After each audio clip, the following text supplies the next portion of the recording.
వ్యవస్థల్ని కూడా పట్టించుకునే నాదుడే లేడు. ఇవాళ పూర్తిగా ఆరోగ్యశ్రీని ఎత్తేసారు. ఫీజు రియంబర్స్మెంట్ లేదు. ఇవాళ రైతు భరోసా మీరు ఇస్తాన్న 26,000 ఎక్కడా? ఒక పక్కన మీరు ఇస్తాన్న 26,000 లేదు, ఈ పక్కన మరి రైతులకి పంట కొనే పరిస్థితి లేదు, పంపిన ధాన్యానికి డబ్బు ఇచ్చే పరిస్థితి లేదు. ఇవాళ పొగాకు కేవలం 3 వంతుల్లో 1 వంతు మాత్రమే వెళ్ళింది, ఇంకా 2 వంతులు చేలోనే ఉంది. ఆ రైతుల్ని పట్టించుకునేవాడు ఎవరని నేను అడుగుతున్నాను. నేను మీకు ఎందుకేసారు ఓట్లని అడుగుతున్నాను. నేను మీ ప్రభుత్వం తీసుకోవాల్సిన బాధ్యత లేదా అని అడుగుతున్నాను. ఈ రాష్ట్రం రైతే ఈ రాష్ట్రానికి వెన్నెముక, అన్నపూర్ణ బౌల్ అంటారు ఆంధ్ర రాష్ట్రం అంటే. అటువంటి రైతుని మీరు నట్టేట ముంచేసే కార్యక్రమం చేస్తున్నారు. వ్యవసాయం దండగానే అంటారని అనుకున్నాం, కానీ మీరు వ్యవసాయం దండగనేది మాత్రం నిజంగా చూపించే కార్యక్రమం చేస్తున్నారు. ఇది మంచిది కాదు. రైతులు విజృంభిస్తారు. రైతుల బాధలను పట్టించుకోకుండా మీరు అన్నీ కూడా నెరవేర్చాలి. మీరు మార్కెట్ని దించుతారో ఎవరిని దించుతారో, కేంద్రం మీతో కలిసి ఉంది కాబట్టి కేంద్రంతో మాడతారో లేదో, మీరు వెంటనే కూడా రైతులకు రావాల్సిన డబ్బులు రావాలి. పొగాకుని వెంటనే కొనిపించే కార్యక్రమం చేయాలని చెప్పి రేపు పొదలిలో జగన్మోహన్ రెడ్డి గారు 11వ తారీఖున వాళ్ళ కోసం వెళ్తున్నారని చెప్పి సందర్భంగా తెలియజేస్తున్నాను. మీరు వెంటనే దీని మీద మీరు తూ రివ్యూలు ఇవి కాకుండా మీరు వెంటనే దాని మీద శ్రద్ధ తీసుకుని వాటిని కొనే విధంగా, రైతులకు మేలు చేసే విధంగా మీరు చూడకపోతే మాత్రం చరిత్రహీనులుగా మిగిలిపోతారని చెప్పి ఈ సందర్భంగా తెలియజేస్తున్నాను. ఇవాళ మీరు రేషన్ విషయంలో మరి రేషన్ ఇంటింటికి వెళ్ళి ఇచ్చేవాళ్ళం.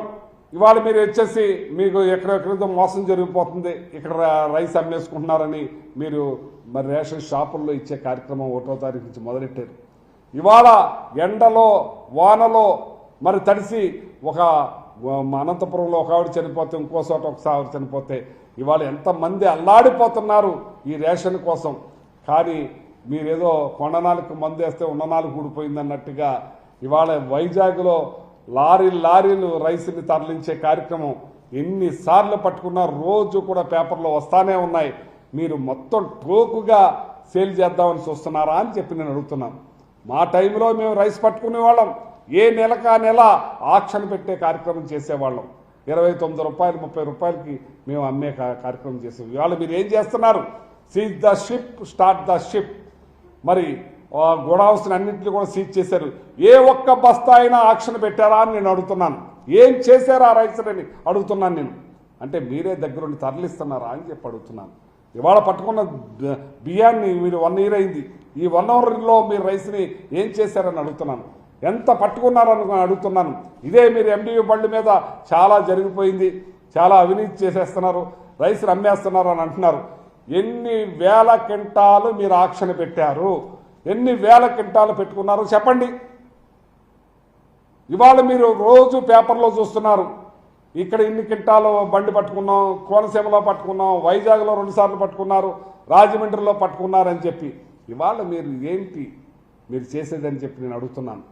ఇవాళ మీరు రైతుల విషయంలో, ఈ రేషన్ విషయంలో, మరి టొబాకో విషయంలో కూడా పెద్ద ఎత్తున శ్రద్ధ తీసుకుని వాళ్ళందరికీ కూడా మేలు చేసే విధంగా, గిట్టుబాటు కల్పించే విధంగా ఈ మ్యాంగో కానీ, కోకో కానీ, అలాగే పామాయిల్ కానీ, మరి అపరాలు కానీ, కందులు, మినుములు, పెసలు అన్నిటికీ కూడా రేట్లు లేక అల్లాడిపోతూ ఉన్నారు రైతులు. దానికి ఇచ్చేదంటే షాపులో ప్రజలు కొనడానికి మాత్రం రేటు ఉంది, రైతుకు మాత్రం అమ్ముకోవడానికి రేట్ లేదు. మధ్యలో ఎలా పెరిగిపోతుందనే దాని మీద అరికట్టి మీరు దీన్ని శ్రద్ధ తీసుకోకపోతే మాత్రం ప్రజలు మిమ్మల్ని క్షమించరని చెప్పి సందర్భంగా తెలియజేస్తా ఉన్నాను.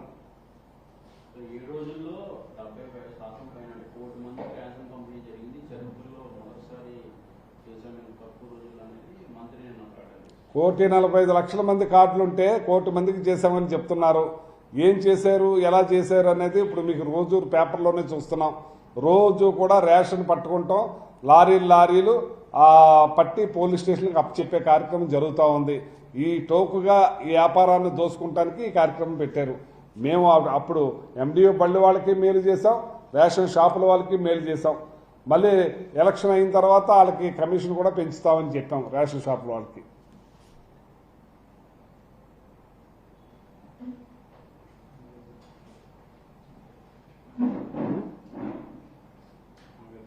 ఇది ఏం లేదా ఆ? మీరే కవర్ చేశారండి